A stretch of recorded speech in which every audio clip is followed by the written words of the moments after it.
con el propósito de comprendernos realmente. Es claro que ustedes están aquí presentes para escucharme y yo estoy aquí para hablarles. Pero es necesario que entre nosotros haya una verdadera comunión de almas, que nos propongamos inquirir por sí mismos, indagar,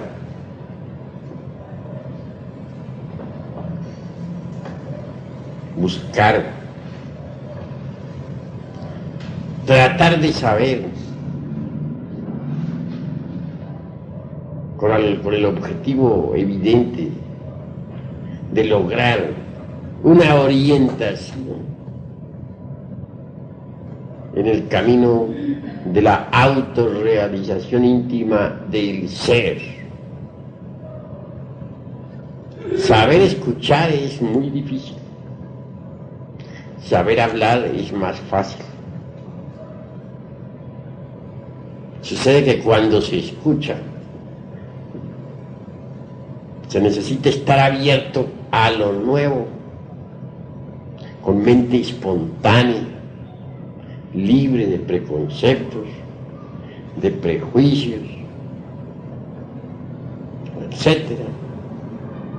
Mas sucede que el ego, el yo, el mí mismo, no sabe escuchar. Todo lo traduce a sus prejuicios. Todo lo interpreta de acuerdo con lo que tiene almacenado en el centro formativo. ¿Cuál es el centro formativo? La memoria.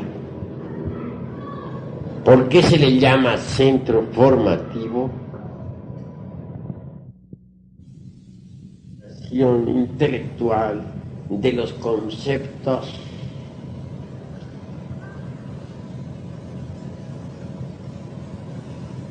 Entendido esto,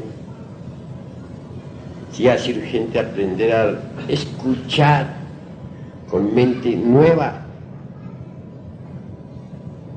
no, repito, con lo que se tiene almacenado en la memoria. Después de este preámbulo, vamos a tratar de ponernos de acuerdo ustedes y yo sobre conceptos, ideas, etc. Ante todo, es urgente saber si el intelecto por sí mismo puede llevarlo alguna vez a uno a la experiencia de lo real.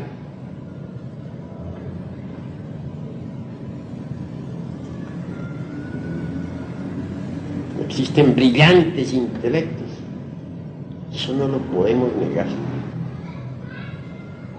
pero estos nunca han experimentado eso que es la verdad.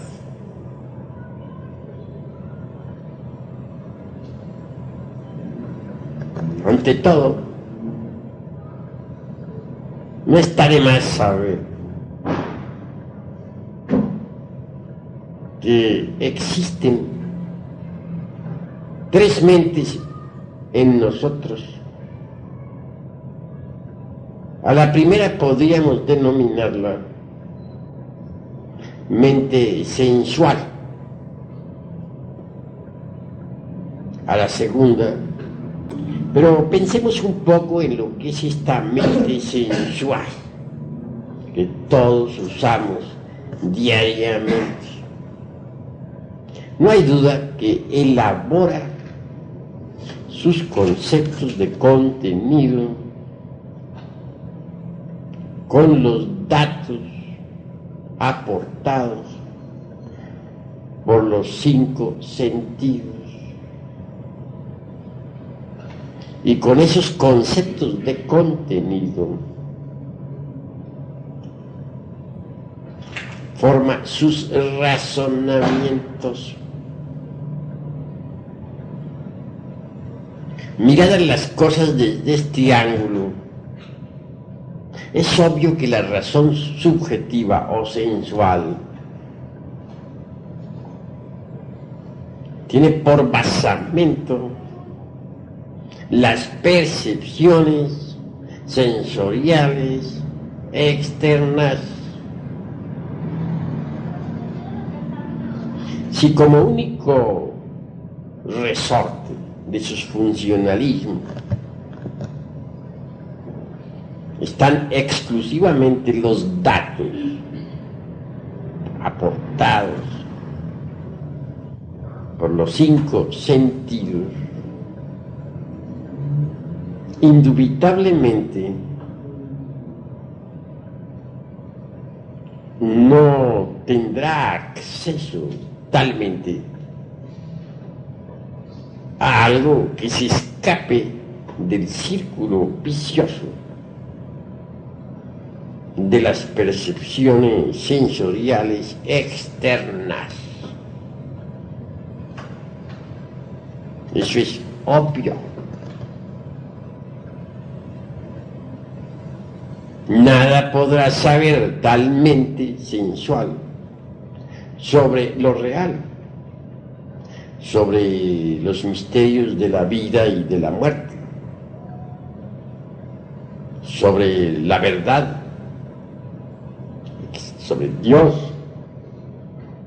etc. Pues ¿de dónde podría sacar talmente información? Si su única fuente de nutrición son los datos aportados por los sentidos. Obviamente no tiene con qué poder conocer lo real. Me vienen estos momentos a la memoria algo muy interesante. Hubo una vez un gran congreso en Babilonia, en la época de los esplendores egipcios. Vinieron gentes de Asiria, Egipto, Fenicia, etc., al citado congreso.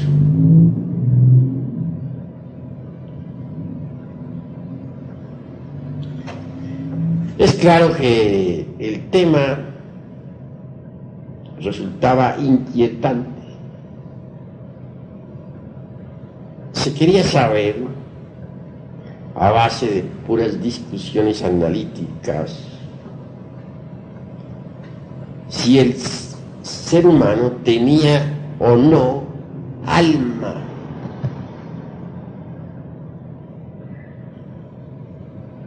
Entonces,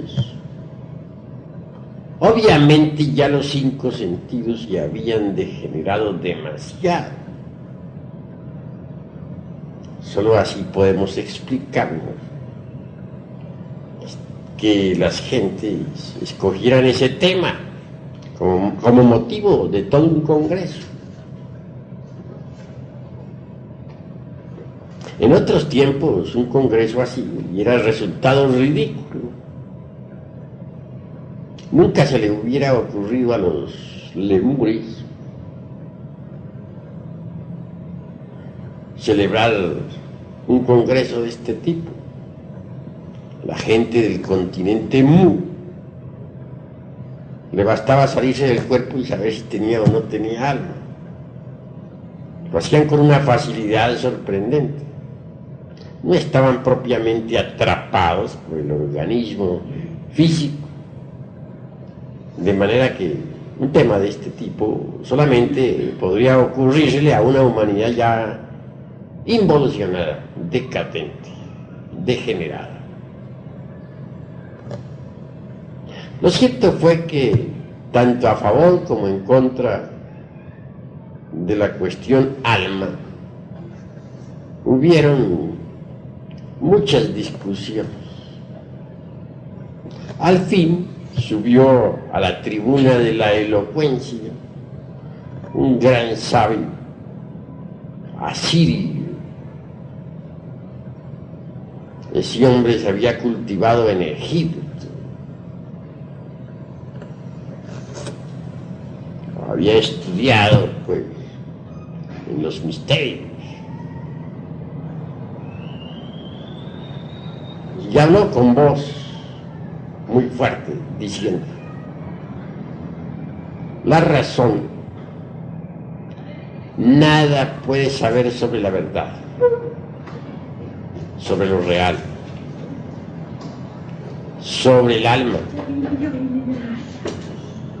sobre lo inmortal.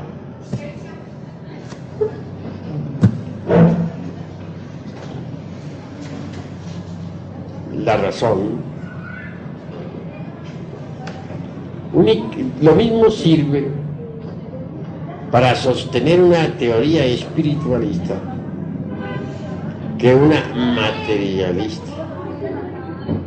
Podría elaborar una tesis espiritual con una lógica formidable.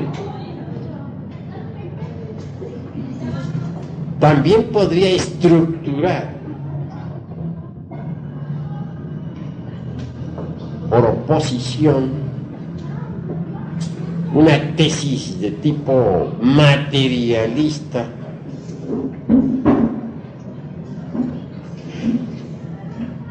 con una lógica de tipo similar,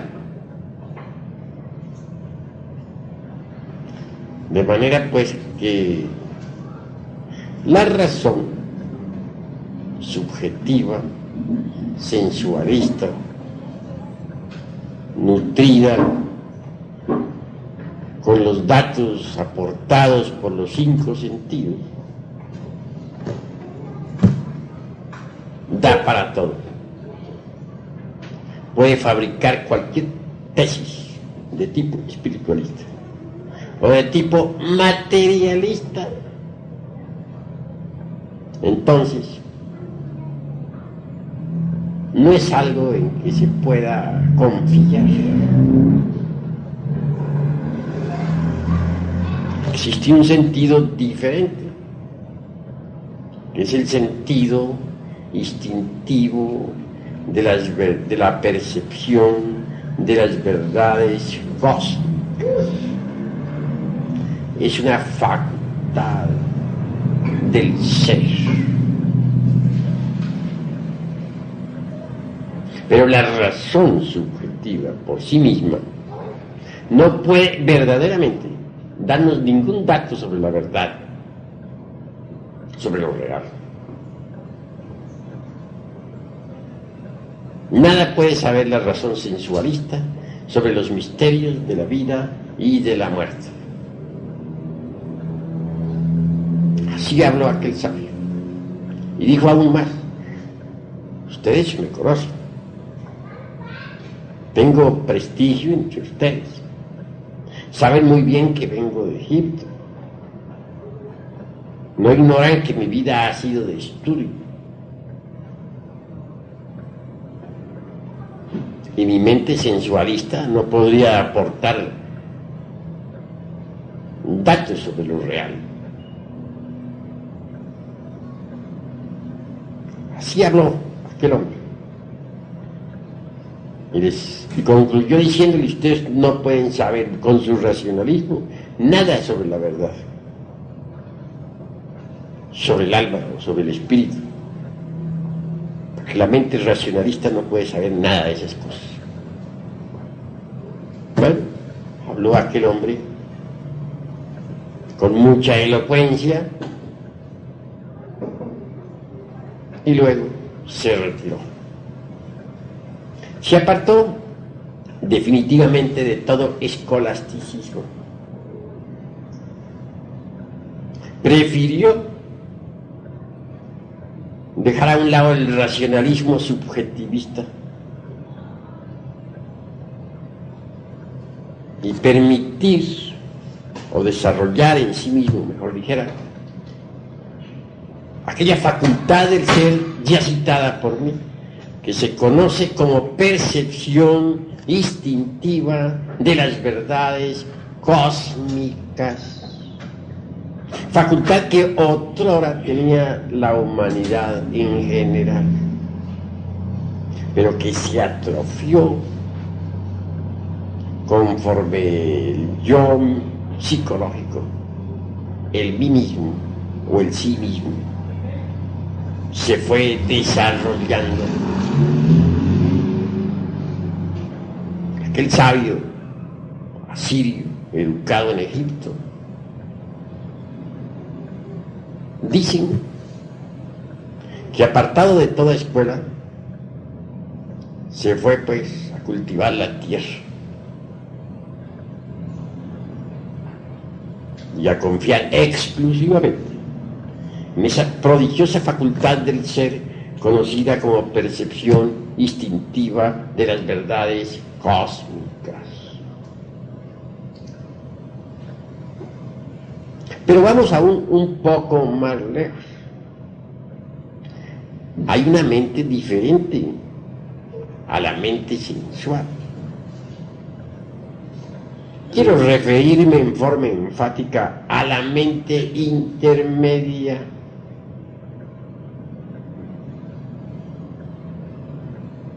En esa mente intermedia encontramos las creencias religiosas de todo tipo. Obviamente los datos aportados por las religiones al fin y al cabo tienen cabida en la mente intermedia.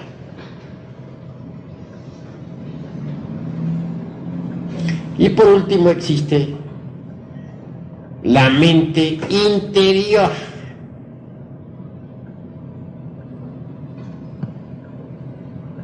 Esto es algo que debemos esclarecer. La mente interior en sí misma y por sí misma funciona exclusivamente con los datos aportados por la conciencia del ser.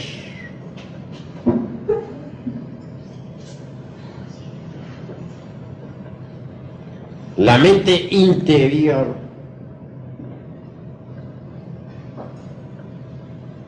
no podría jamás funcionar sin esos datos que proporciona la conciencia interior del ser. He ahí las tres mentes. La mente sensualista en el Evangelio es conocida con todas sus teorías y demás como la levadura de los saduceos.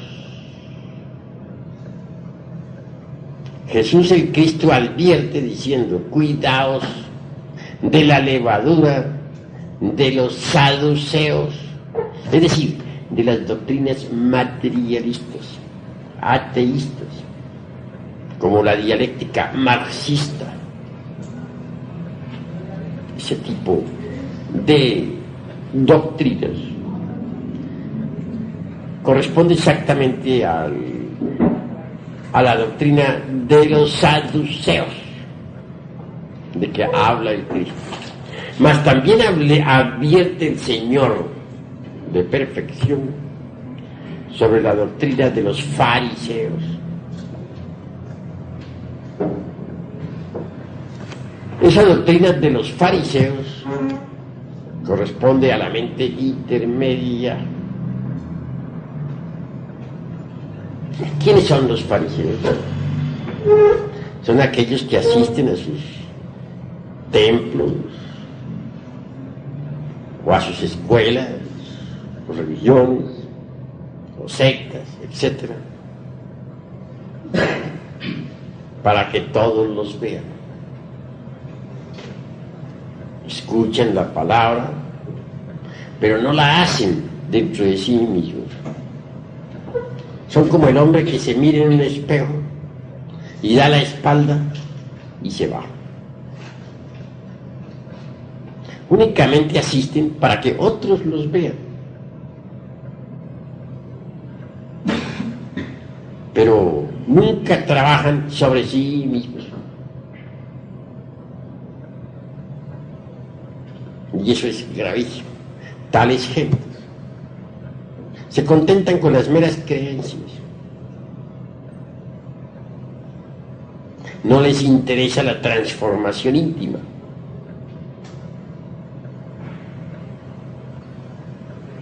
Total, pierden su tiempo miserablemente y fracasan. Cuidémonos pues de la levadura de los saduceos y de los fariseos. Y pensemos en abrir la mente interior. ¿Cómo la abriremos? Pues sabiendo pensar psicológicamente. Ustedes aquí reciben clases para el pensar psicológico. Si uno aprende a pensar psicológicamente, logra al fin abrir la mente interior. La mente interior, repito, funciona con los datos de la conciencia superlativa del ser.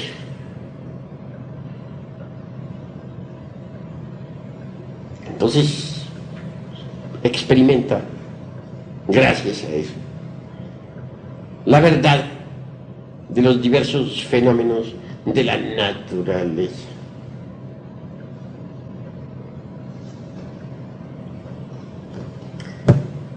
Con la mente interior abierta, podemos nosotros hablar, por ejemplo, sobre la ley del karma. Ya no por lo que otros digan o dejen de decir, sino por experiencia directa. También con la mente interior abierta, quedamos suficientemente preparados para hablar sobre la reencarnación o sobre la ley del eterno retorno de todas las cosas, o sobre la ley de la transmigración de las almas, etc. Pero repito, ya no basados en lo que leímos o en lo que escuchamos de algunos autores, sino en lo que por sí mismos experimentemos en forma real, directa. Eso es obvio. Don Emmanuel Kant, el filósofo de Königsberg, hace pues una distinción clara entre la crítica de la razón práctica y la crítica de la razón pura. No hay duda de que la razón subjetiva, racionalista, jamás podría aportarnos nada que no perteneciese al mundo de los 5 sentidos.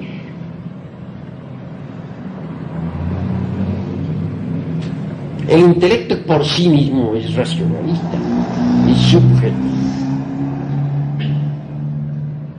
Si un intelectual oye hablar un tema sobre reencarnación, sobre karma, exigirá pruebas, demostraciones, como si la razón como si las verdades que solo pueden ser percibidas por la mente interior pudiesen ser demostradas a la mente sensualista. Eso es exigir pruebas sobre eso en el mundo del sensorial externo. equivale tanto como a exigirle a un bacteriólogo que estudie los microbios con el telescopio, o como exigirle a un astrónomo que estudie astronomía con un microscopio. Pruebas se exige, pero las pruebas no se las puede dar a la razón subjetiva, porque la razón subjetiva o sensualista no tiene que ver nada con aquello que no pertenezca al mundo de los 5 sentidos. Y temas como el de la reencarnación, el karma, la vida post-mortem, etc., son de hecho exclusividad de la mente interior, jamás de la mente sensual. A la mente interior sí se le puede demostrar, pero ante todo se exige del candidato a una demostración que haya abierto su mente interior.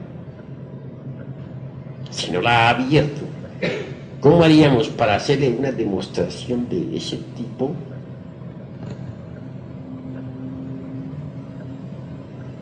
Obviamente aquello sería imposible, ¿verdad?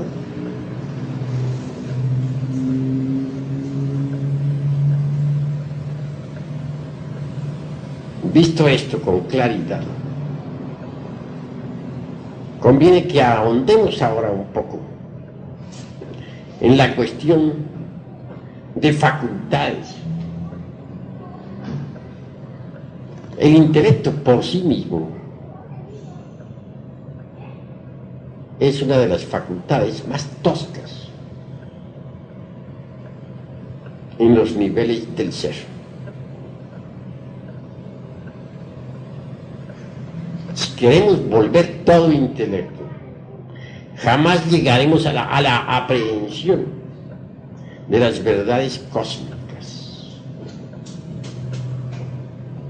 Indubitablemente,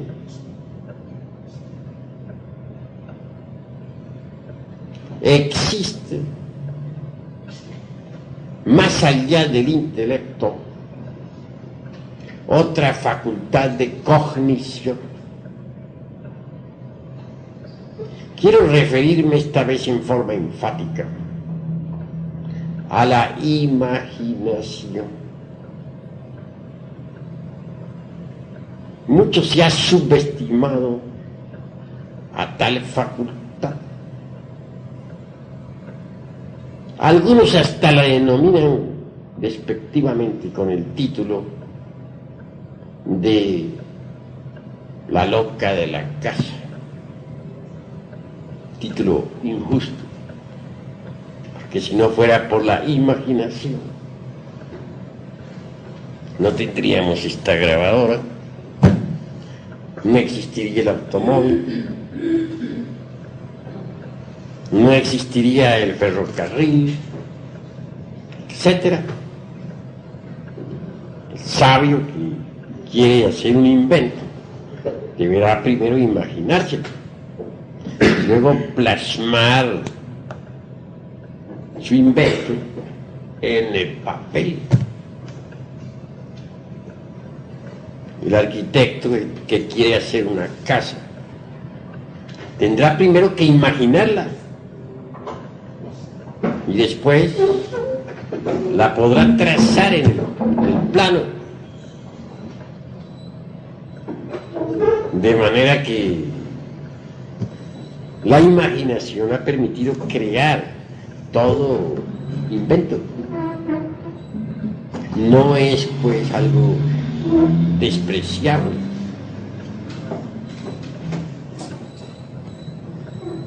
Que hay varias clases de imaginación, no lo podemos negar. La primera podríamos denominarla nosotros imaginación mecánica.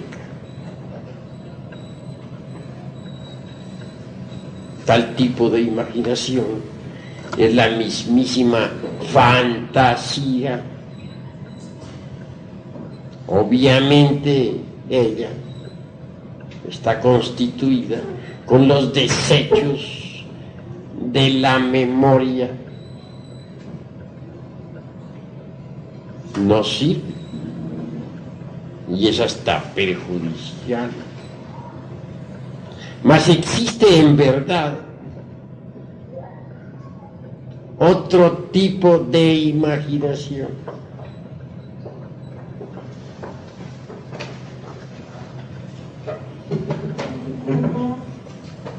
Esta es en realidad la imaginación intencional, o sea, la imaginación consciente.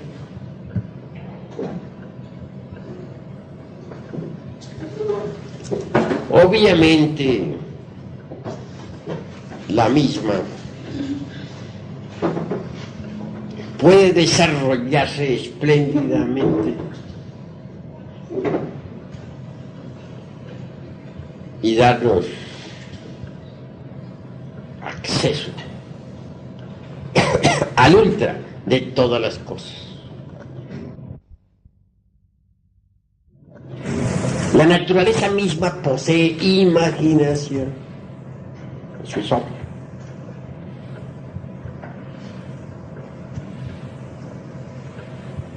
Si no fuera por la imaginación, todas las criaturas de la naturaleza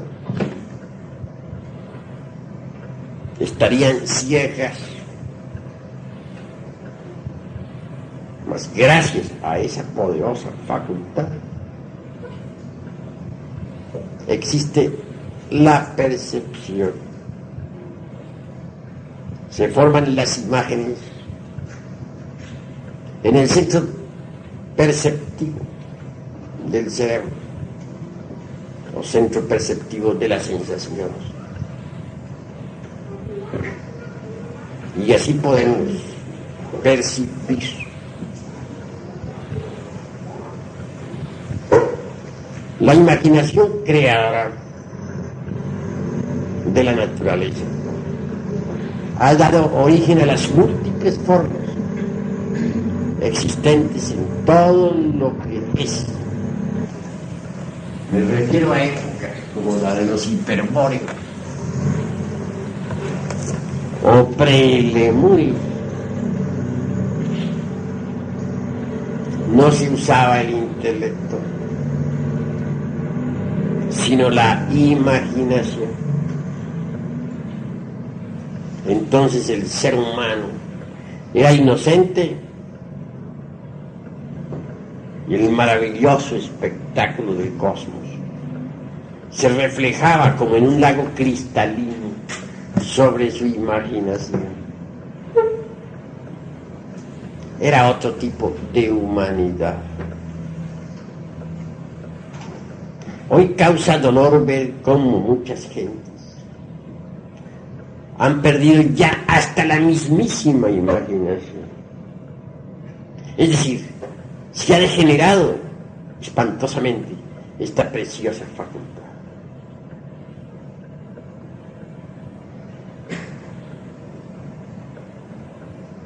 Es posible desarrollar la imaginación. Esto nos llevaría más allá de la mente sensual. Esto nos enseñaría a nosotros a pensar psicológicamente. Ya dijimos y repetimos que solo el pensar psicológico podía abrirnos las puertas de la mente interior.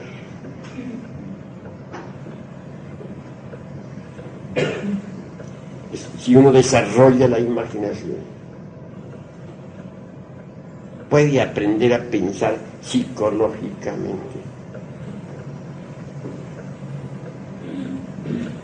Imaginación, inspiración, intuición son los tres caminos obligatorios de la iniciación.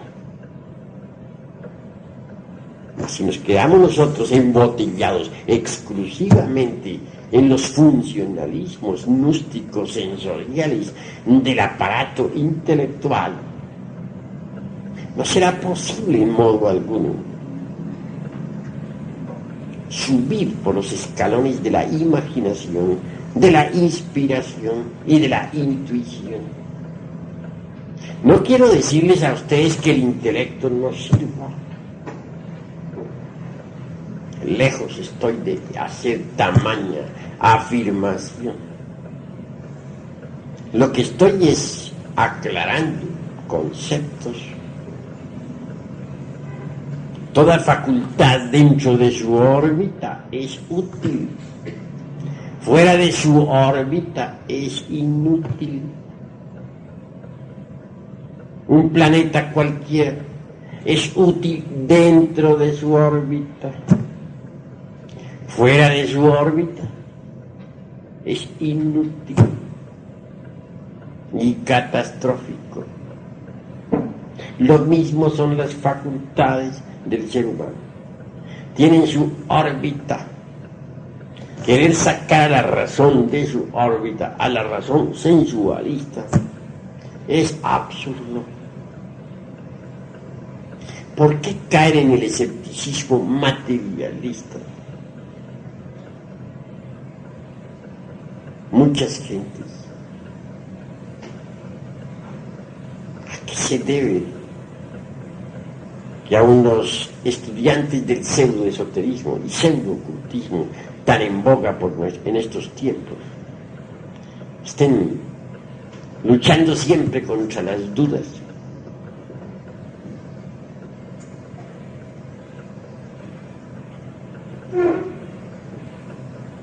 ¿Por qué muchos andan mariposeando de escuela en escuela y al fin llegan a la vejez sin haber realizado nada?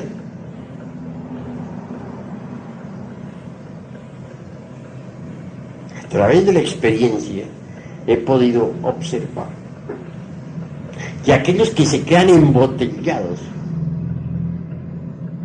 en el intelecto fracasan.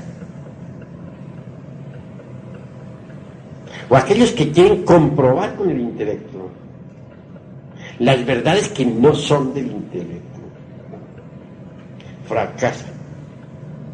Cometen estos el error de querer estudiar astronomía, hablando en forma simbólica, con el microscopio, o estudiar bacteriología con el telescopio.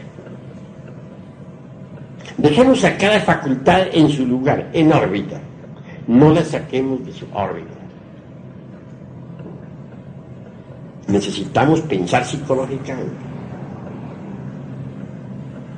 Y es obvio que debemos rechazar de plano la doctrina a levadura de los saduceos y de los fariseos y aprender a pensar psicológicamente. ¿No sería esto posible si continuáramos embotellados dentro del intelecto? Entonces más vale que empecemos a subir por la escala de la imaginación. Posteriormente pasaremos al segundo escalón, que es el de la inspiración, y al fin llegaremos a la intuición. Pero veamos cómo se desarrolla la imaginación.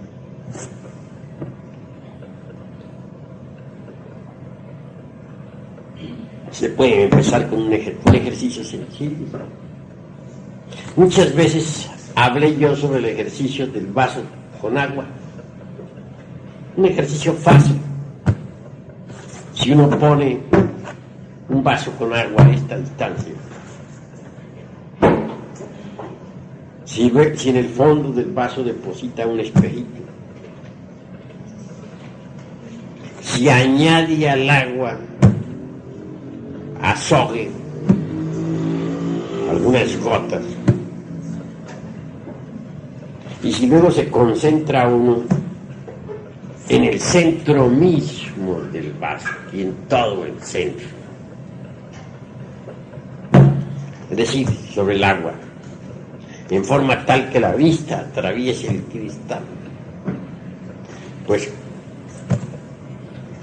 obviamente tendrá un ejercicio espléndido para el desarrollo de la imaginación. Tratará de ver en esa agua la luz astral. Sí, hará un gran esfuerzo por verla. En principio no verá nada, eso es obvio. Después de algún tiempo de ejercicios, verá el agua de colores. Comienza a percibir la luz astral. Aquel sentido de autoobservación psicológica entra en actividad. Y mucho más tarde, si pasa un carro por la calle, por ejemplo, verá en el agua una cinta de luz y verá el carro caminando por esa cinta de luz. Esto indica que ya comienza a percibir con la facultad trascendental de la imaginación. Por último, llegará el día en que ya no necesitará para nada del vaso con agua para ver, sino que verá el aire de distintos colores, verá el aura de las gentes. Bien sabemos que cada persona carga un aura de luz a su alrededor. Esa aura tiene diversos colores. El escéptico lleva siempre una aura de color verde, verde brillante. El devoto lleva una aura de color azul. El amarillo revela mucho intelecto. El verde sucio, escepticismo. El gris, tristeza. El gris plomo, mucho egoísmo. El negro representa el odio. El rojo sucio, la lujuria, la fornicación. El rojo brillante, centelleante, la ira, etc. Obviamente, para llegar a ver así la aura de las gentes, pues hay que trabajar mucho. Con este ejercicio habrá que trabajar por lo menos 3 años, 10 minutos diarios, sin dejar un solo día de trabajo. Obviamente, si tiene esa firmeza como para practicar ese ejercicio 10 minutos diarios, pues llega el momento en que tiene que desenvolverse en la facultad de la imaginación o clarividencia, que es otro término que le pondríamos al de la imaginación.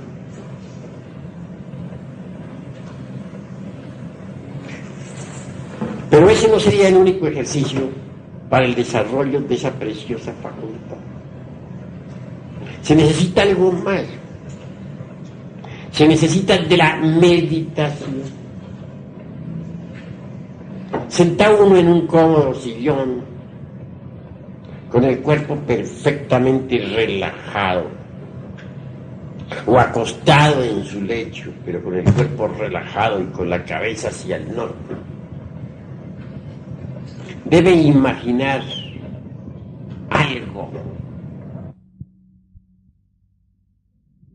de un rosario. Esta ha sido cuidadosamente sembrada en una tierra negra y fértil. Imaginemos que la regamos con el agua pura de vida. Continuando con este proceso imaginativo, trascendental y trascendente a su vez, visualicémosla en el proceso de crecimiento, cómo el tallo brota al fin, cómo se desenvuelve maravillosamente, cómo surgen las espinas de entre aquel tallo, y al fin echa ramas diversas.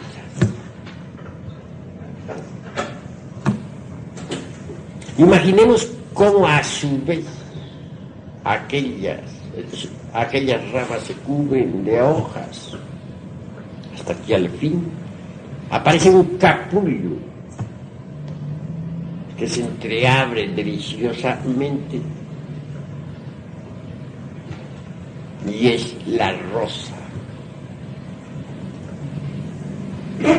En estado de manteiga, como dijeran los iniciados de Eleusis, hablando a lo griego y tal vez hasta a lo órfico, diríamos que conviene hasta sentir en sí mismos el aroma delicioso. Se escapa de entre los pétalos rojos o blancos de la preciosa rosa.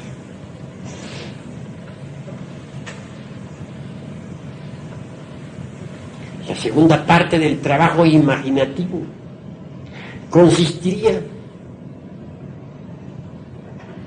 en visualizar con entera claridad meridiana el proceso del morir de todas las cosas.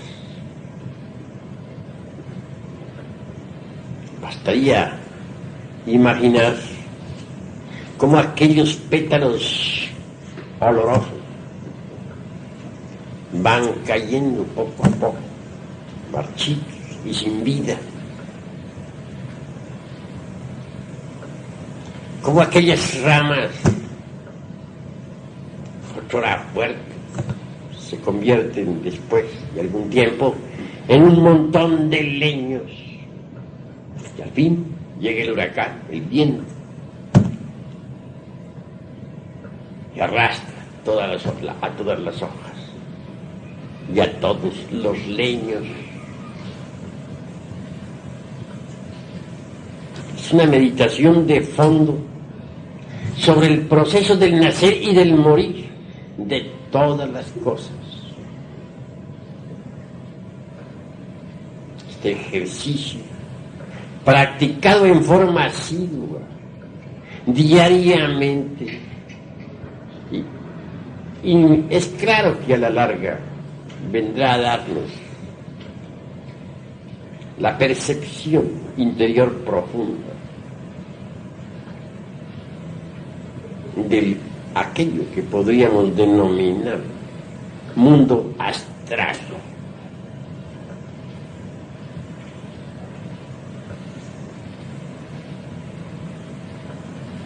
Ante todo, es bueno advertir a todo aspirante que cualquier ejercicio esotérico,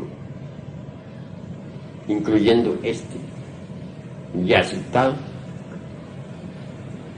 requiere de parte del discípulo la continuidad de propósitos. Porque si practicamos hoy y mañana no, cometemos un gravísimo error.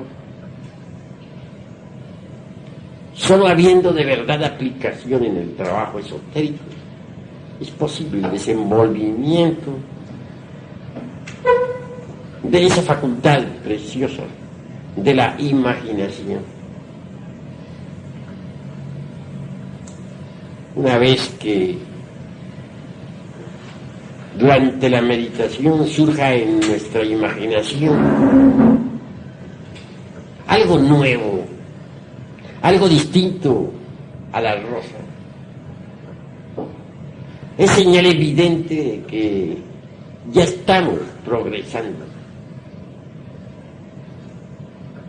En principio las imágenes carecen de colorido, pero conforme trabajamos,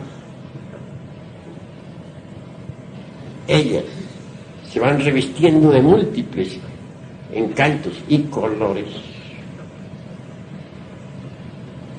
Así progresaremos en el desarrollo interior profundo.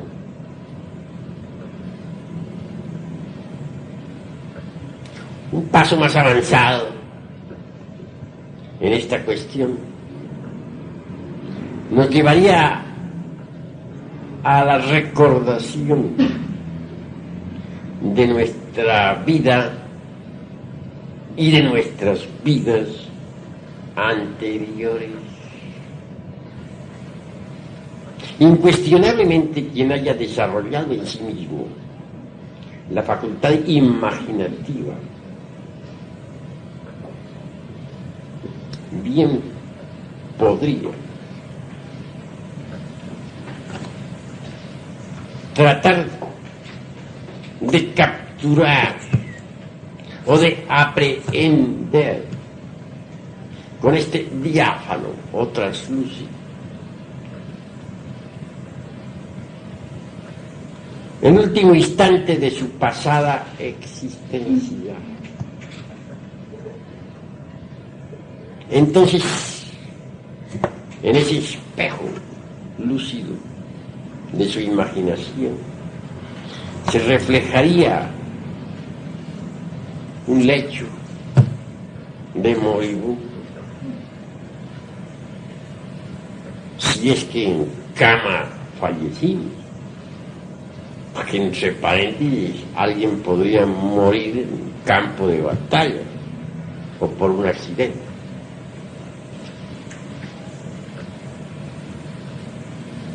Sería interesante ver a sus seres queridos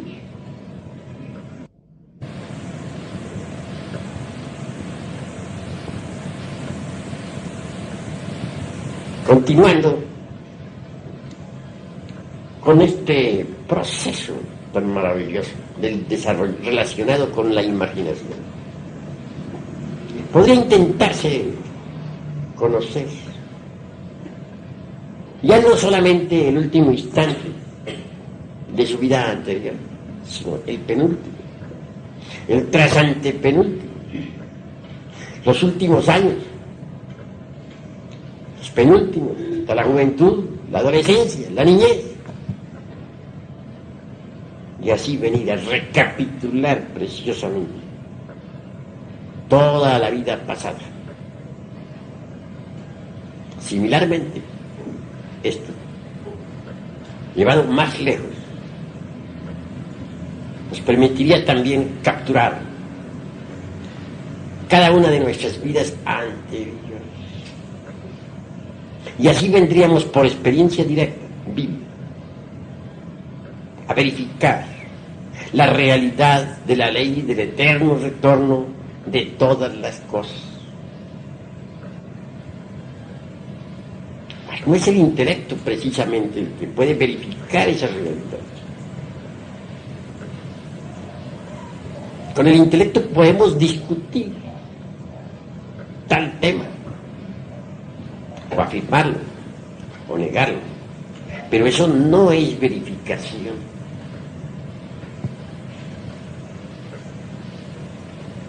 Así pues, los invito a ustedes a la comprensión. La imaginación les abrirá las puertas de los paraísos elementales de la naturaleza. Con la imaginación tratamos de percibir un árbol. Si meditamos en el mismo, veremos que está compuesto de multitud de pequeñas celulosas,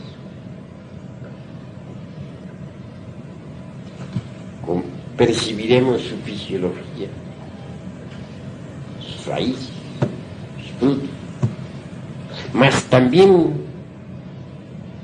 lograremos ahondar un poco más y ver directamente la vida íntima del árbol. No hay duda de que éste posee eso que podríamos denominar esencia o alma. Cuando uno, en estado de mantilla o llama o éxtasis o arrobamiento, percibe la conciencia de un vegetal, descubre con claridad perfecta,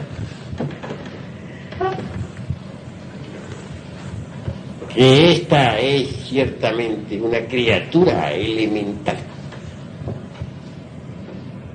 una criatura que tiene vida, no perceptible para los 5 sentidos, no perceptible para la capacidad intelectiva,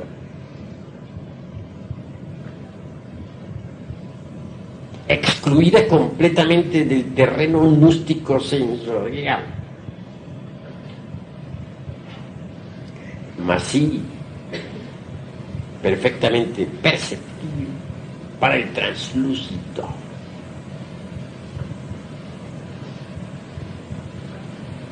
Interesante, resulta que en pasos posteriores se puede llegar a conversar, a platicar con ese elemental.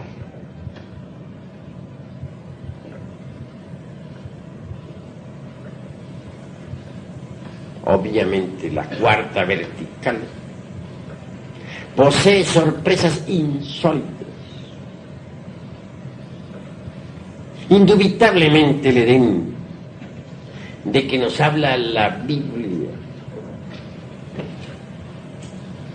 es la misma cuarta dimensión de la naturaleza.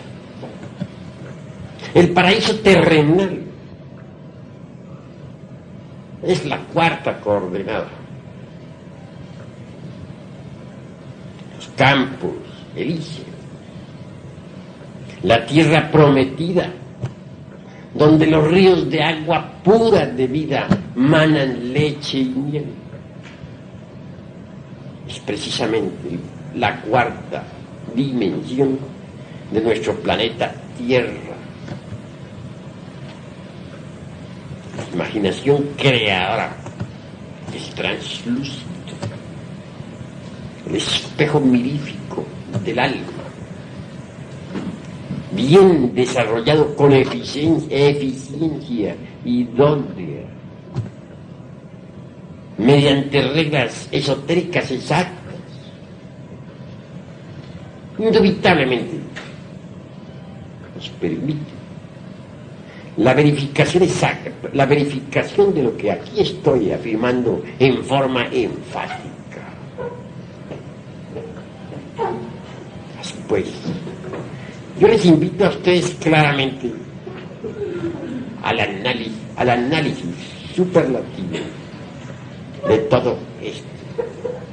Yo les invito a el desarrollo de esa facultad cognoscitiva, conocida siempre como imaginación. Es una facultad extraordinaria.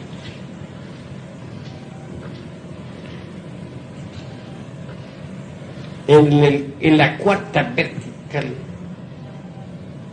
descubrimos templos extraordinarios. Y es que la vida elemental está clasificada por el logos.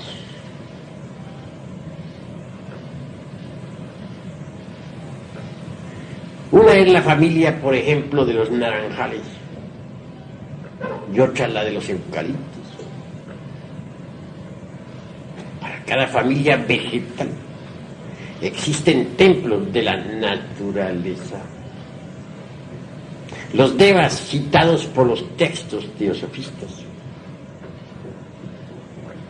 pseudoesoteristas o ocultistas, gobiernan la vida elemental.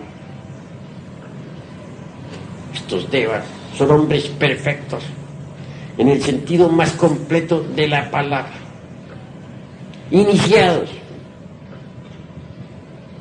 que saben manipular las leyes de la naturaleza.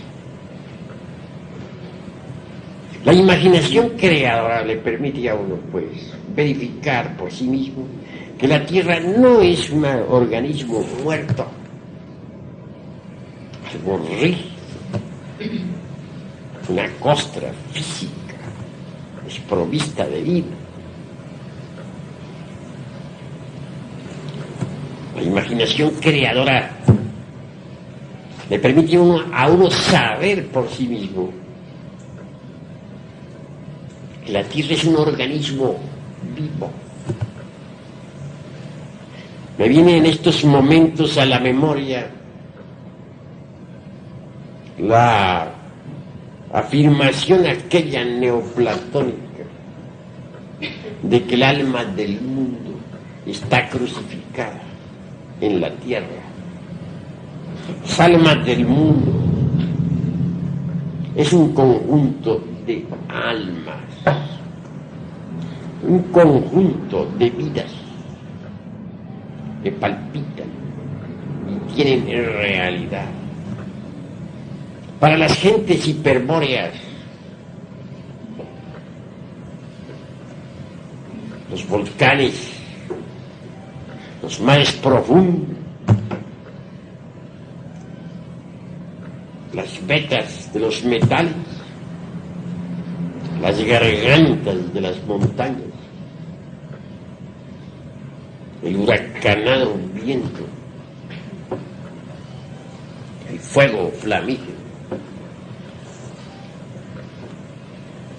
las fieras rugientes, o las aves, no eran sino el cuerpo de los dioses. No veían aquellos hiperbóreos en la tierra algo muerto. Para ellos el mundo era algo vivo, un organismo que tenía vida y la tenía en abundancia. Entonces se parlaba en el orto purísimo de la divina lengua, que como un río de oro corre bajo la selva espesa del sol. Aquel que sabía tañir la lira arrancaba de la misma las más extrañas sinfonías. Todavía por esos tiempos no había caído sobre el pavimento del templo la lira de Orfeo hecha pedazos. Esos eran otros tiempos. Esa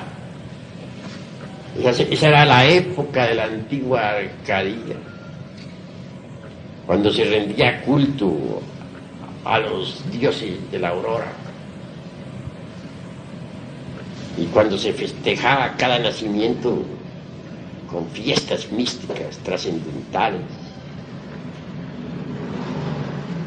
Si ustedes desarrollaran en forma eficiente la facultad de la imaginación, no solamente podrían recordar sus vidas anteriores, sino comprobar en forma específica lo que aquí, con claridad completa, estoy expresando didácticamente. Mas la imaginación en sí misma y por sí misma no es más que el primer escalón. Un segundo escalón más elevado nos lleva a la inspiración. La facultad de la inspiración nos permite platicar cara a cara con toda partícula de vida elemental. La facultad de la inspiración nos permite sentir en nosotros mismos el palpitar de cada corazón.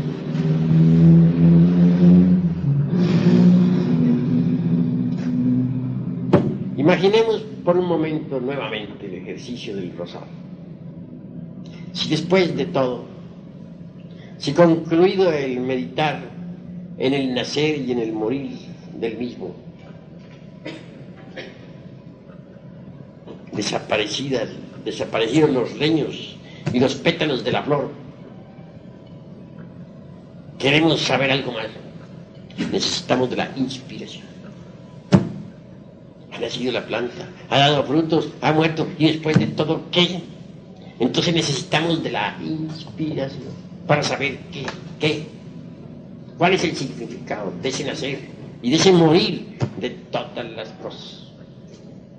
La facultad de la inspiración es todavía más trascendental y necesita un gasto de energía mayor. Se trata de dejar a un lado el símbolo sobre el cual hemos meditado. Se trata de capturar su significado interior. En esto se necesita de la facultad de la emoción, del centro emocional. El centro emocional viene pues a valorizar el trabajo esotérico de la meditación. El centro emocional nos permite sentirnos inspirados. Y luego, inspirados, conoceremos el significado del nacer y del morir de todas las cosas. Con la imaginación podríamos verificar la realidad de la existencia anterior. Con la inspiración podríamos capturar el significado de tal existencia, su motivo, su causa, su porqué. La inspiración, pues, está un paso más allá de la facultad de la imaginación creadora. Con la imaginación podemos verificar la realidad de la cuarta vertical. Pero la inspiración nos permitirá capturar su honda significación.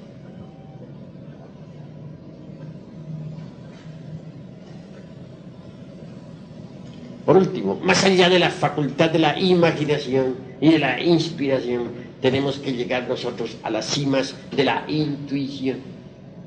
Así pues, imaginación, inspiración, intuición son las tres escalas de la iniciación. La intuición es algo diferente. Volvamos al rosal de nuestro ejemplo. Indubitablemente, con el proceso de la imaginación durante el ejercicio esotérico, trascendental y trascendente, hemos visto los procesos, hemos visto cómo creció el rosal, cómo dio frutos y por último cómo murió, se convirtió en un montón de leños. La inspiración nos permitirá conocer el significado de todo eso. Pero la intuición nos llevará a la realidad espiritual de eso. Entonces penetraremos con esa preciosa facultad superlativa en un mundo exquisitamente espiritual. Nos encontraremos cara a cara, no solo con el elemental visto con la imaginación, el elemental del rosal, sino aún más. Nos encontraremos con la chispa virginal, o la mónada divinal, o partícula ígnea suprema del rosal. Penetraremos en un mundo donde hallaremos a los Elohim, creadores citados por la Biblia, mosaica o hebraica. Veremos a toda la hueste creadora del ejército de la palabra.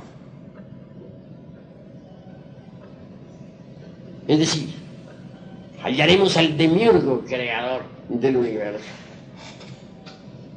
Es esa intuición la que nos permitirá platicar cara a cara con los arcangeloi, con los tronos,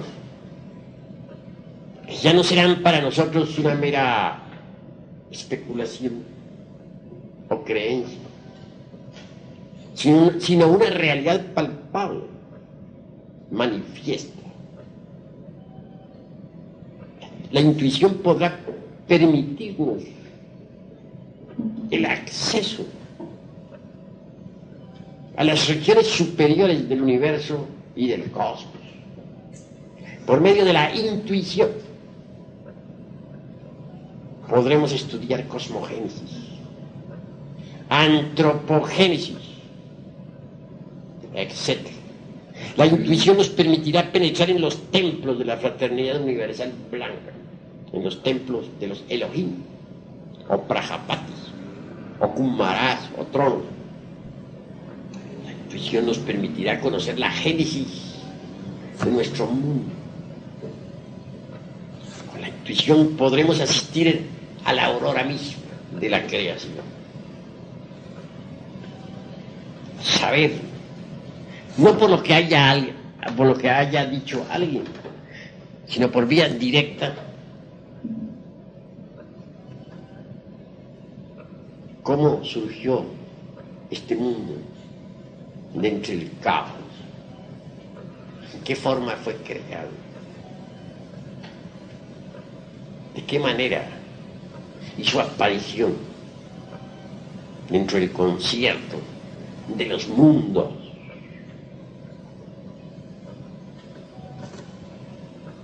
La intuición, pues, nos permitirá saber ya, en forma específica y directa, lo que no saben los brillantes intelectos de la época. Pues existen muchísimas teorías en relación con el mundo, con el universo, con el cosmos. Y estas pasan de moda constantemente, como los remedios de farmacia, como las modas de las damas o de los caballeros. A una teoría le sigue otra y a otra, otra. Y al fin y al cabo el intelecto no hace sino especular y fantasear a lo lindo, sin poder experimentar jamás lo real. Pero la intuición le permite a uno conocer lo real. Es una facultad cognoscitiva trascendental. Grandioso es poder asistir al espectáculo del universo, sentirse uno por un momento aparte de la creación, mirar el mundo como si este fuese un teatro y uno un espectador. Evidenciar como un cometa sale del caos, como surge, pues, del no ser, que es el real ser, cualquier unidad cósmica, etc.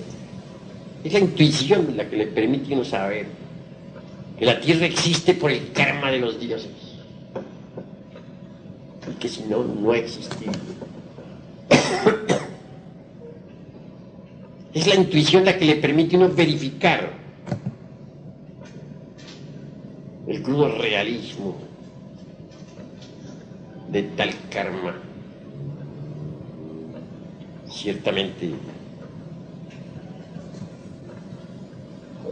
aquellos Elohim, Prajapatis o ángeles, que en su conjunto constituyen lo divinal, actuaron en un pasado ciclo de manifestación, mucho antes de que la Tierra y el sistema solar hubieran surgido a la existencia.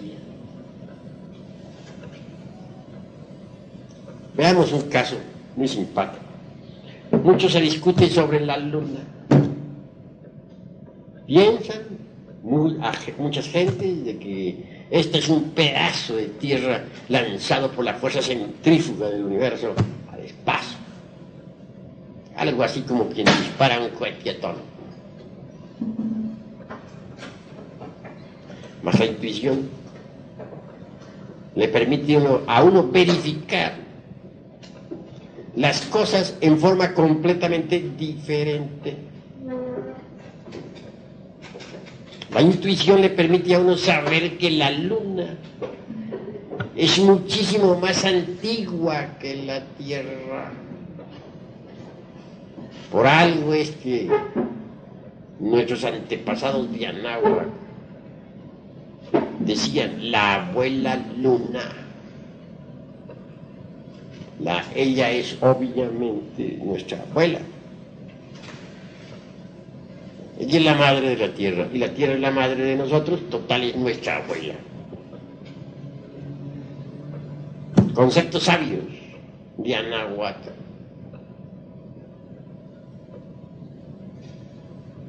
La Tierra realmente surgió mucho más tarde, en el devenir de los siglos. La Luna fue un mundo rico en el pasado. Tuvo vida mineral, vegetal, animal, humana.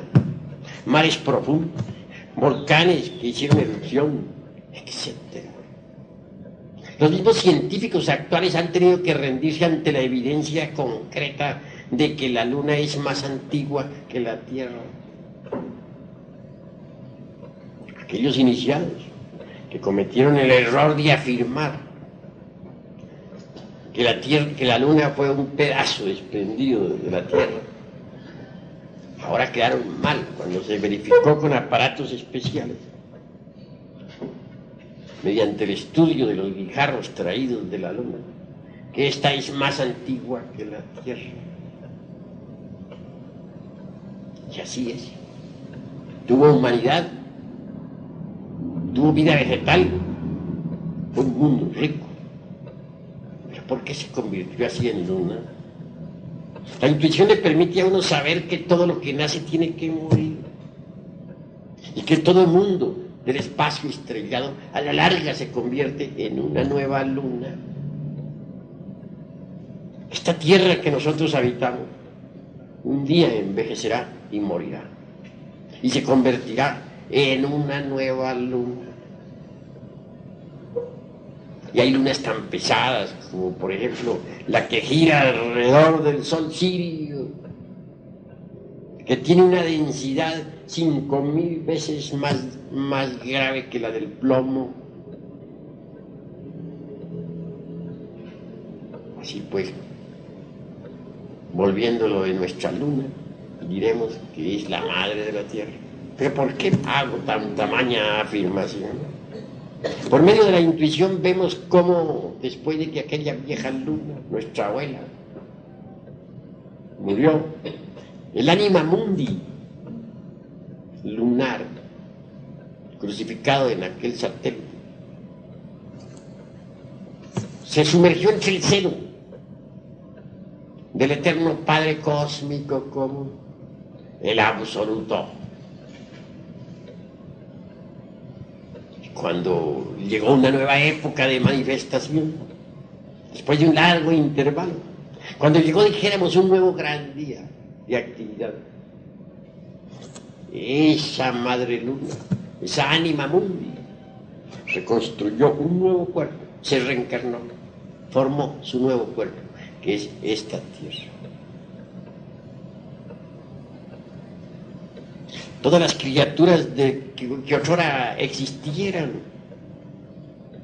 en la luna murieron, pero los gérmenes de la misma, los gérmenes de toda vida vegetal o animal o humano, no murieron.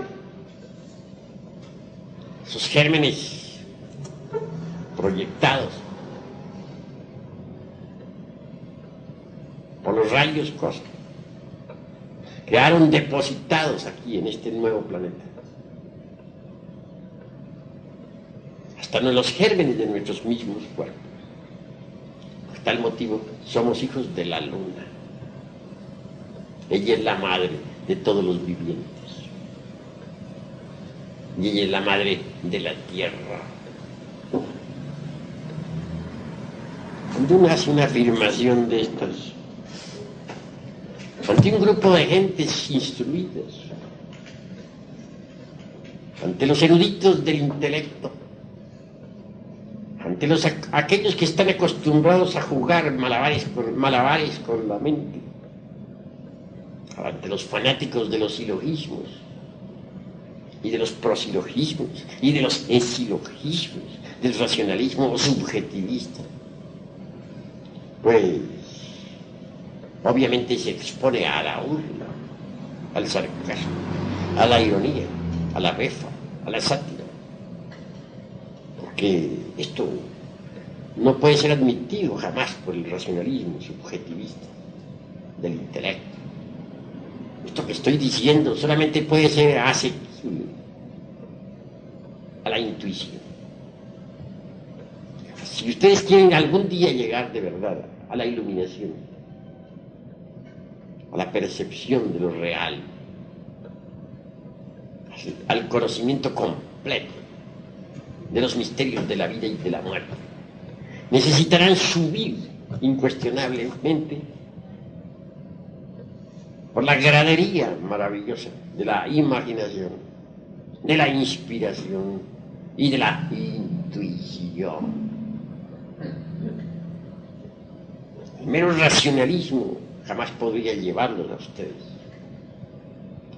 a estas experiencias íntimas profundas. No, en modo alguno nos pronunciaríamos nosotros contra el intelecto.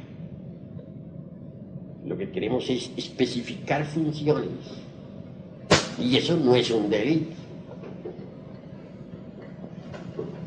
Indubitablemente el intelecto es útil dentro de su órbita.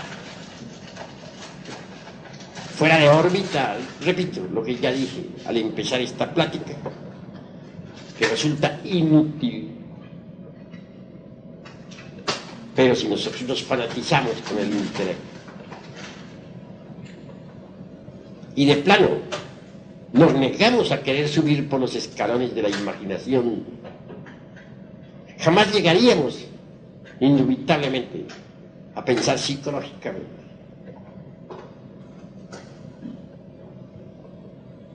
Quien no sabe si pensar psicológicamente queda atrapado con exclusividad absoluta por lo gnóstico sensorial, y hasta puede convertirse de hecho en un fanático de la dialéctica marxista.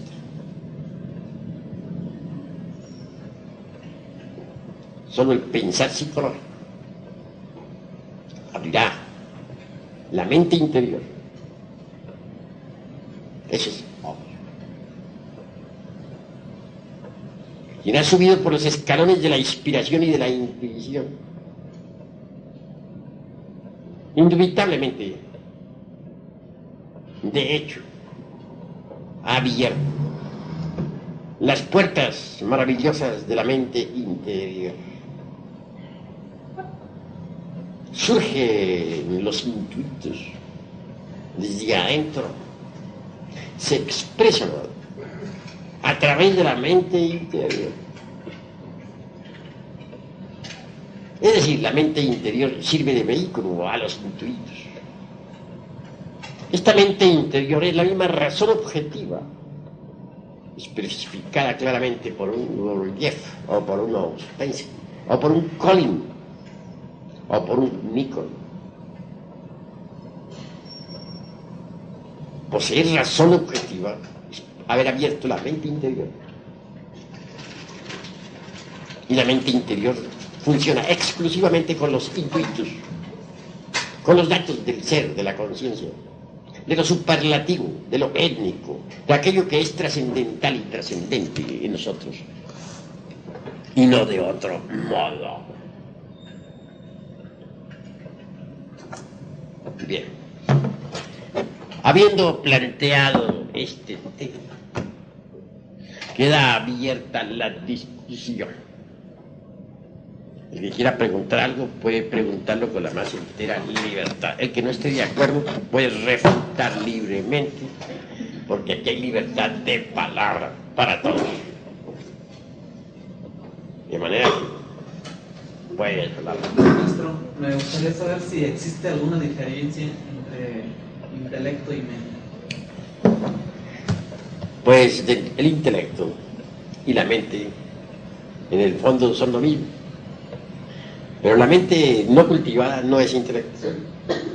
La mente cultivada es intelecto. Alguien podría ser muy inteligente y sin embargo no poseer intelecto. Así pues, no hay diferencia sustancial, sino accidental. Distíngase entre potencia y accidente, de acuerdo con la lógica formal.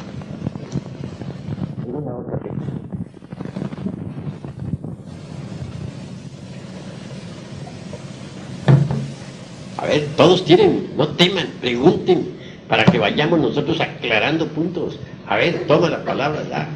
Yo quisiera saber qué es la transmutación de las almas. Bueno, con mucho gusto, pero nos hemos salido del temario. Bueno, es que lo mencionó desde el principio. Bueno, la transmigración de las almas o la famosa mentepsicosis de Pitágoras. Precisamente en este momento en que tú haces esa pregunta, me viene a la memoria un caso interesante. Algún día por esas calles de Atenas ladró un perro. Y no solamente ladró, sino chilló también. Y aulló. Bueno, lo cierto fue que Pitágoras andaba por ahí junto con sus discípulos. Enojado, uno de sus discípulos le dio de patadas al pobre Cano. Entonces el sabio les reprendió, diciendo: no golpees a ese animal, porque en él he reconocido el alma de un amigo mío que murió hace tantos años. Algo insólito, diría, ¿verdad? Y merece que se explique todo eso. Krishna enseñaba la doctrina de la transmigración de las almas. Es lo mismo que la metempsicosis de Pitágoras. Vale la pena explicarlo, y explicarlo de verdad. Sucede que todo ser humano, o todo humanoide, para hablar más claro, posee en sí mismo eso que podríamos denominar ego animal.